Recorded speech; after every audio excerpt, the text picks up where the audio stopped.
Matt, anything in particular that people should be looking out for?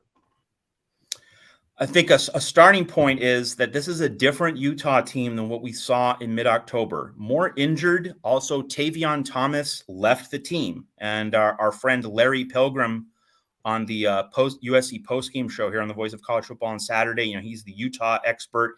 He checks in. He provides really helpful commentary and insight into the Utah program. So he pointed out that Tavion Thomas has left the Utah team, so he's not going to be available at running back.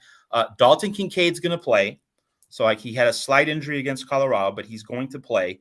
Obviously, the 16 catches for 234 yards. So USC is going to be mindful of being able to contain him. But Utah also has Van Fillinger out. He's their pass rusher. He played in the October 15 game, but subsequently got injured. So this is a thinner Utah team. It's a thinner team on the defensive front. So you'd have to think, especially if Andrew Voorhees is reasonably healthy. And again, we don't know exactly how healthy he is, but if Voorhees can be reasonably healthy, USC has pretty much its main offensive line starters intact.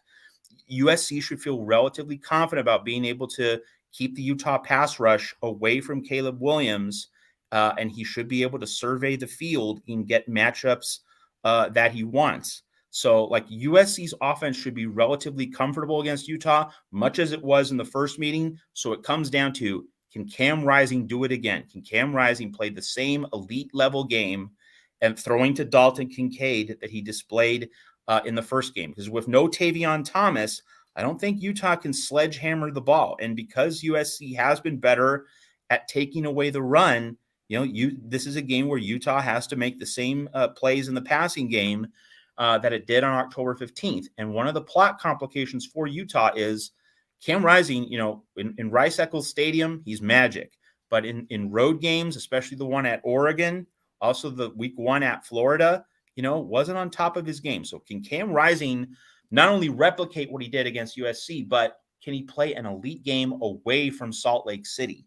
That is another subplot involving Cam Rising, and that really is the center of the game. If Cam Rising does not play a great game, USC is going to have to make some significant mistakes. Caleb Williams is going to need to commit a few turnovers.